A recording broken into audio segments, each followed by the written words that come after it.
જીવન સંધ્યાએ જીવન જીવવાની કળા. લેખક જયેશ પરીખ.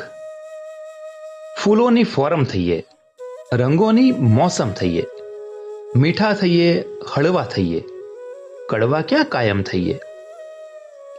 માનવ જીવનમાં જીવન સંધ્યા સેકન્ડ ઇનિંગ લઈને આવે છે. શ્રેષ્ઠ જીવનને વિશેષ બનાવવાની સોનેરી તક લઈને આવે છે. જવાની તો જવાની જ છે. સમૃદ્ધ અનુભવ સાથે વહાલા વૃદ્ધ બનવાનું સૌભાગ્ય સાંપડે છે. ઉંમરની વૃદ્ધિની સાથે પરિવારમાં વડીલનો દરજ્જો પ્રાપ્ત થાય છે. આદર, માન સન્માન અને પ્રતિષ્ઠિત થવાનો આ સમય છે.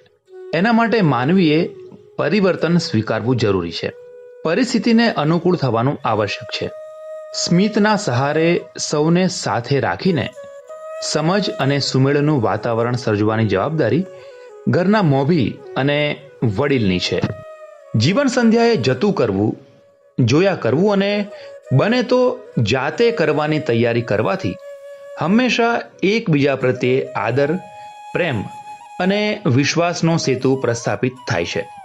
જીવન સંધ્યાએ ખુશહાલ જીવન વ્યતીત કરવા માટે પરિવારમાં અને સમાજમાં ટકવાની, અટકવાની અને છટકવાની કળા હસ્તગત કરવી અત્યંત આવશ્યક છે, જેથી ક્યારેય લટકવાની નોબત આવે નહીં.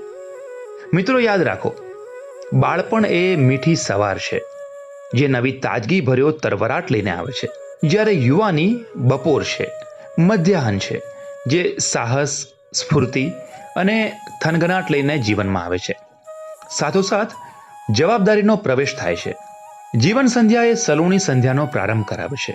ખટમીઠી વાતો, અનુભવ અને પરિપક્વતાનો સંદેશ લઈને જીવનયાત્રાની સાથે ચાલે છે. દરેક વાતમાં ટકોર કરવાની ટેવ, વણમાગી સલાહ આપવાનો આગ્રહ અને ચીડિયાપણું પોતાની ભીતરમાં મન પ્રવેશ ના કરી જાય તેનું ખાસ ધ્યાન રાખવું જરૂરી છે. જીવન સંધ્યાનું સ્વાગત કરવા માટેના નવરત્ન. 1. પ્રભુ પ્રત્યે દ્રઢ શ્રદ્ધા રાખવી. 2. સહનશીલતા અને સમજ વધારવા. 3. જાણવું અને માણવું. 4. પોતાના શોખને જાગૃત કરવા. 5. દિલ ખોલીને ખુમારીથી જીવો. 6. માફી માંગી લો કે માફ કરી દો. 7. રડવું નહીં, લડવું નહીં અને નડવું નહીં. 8. પારકી પંચાયતમાં પડવું નહીં. 9. સેવા યજ્ઞમાં જોડાવ.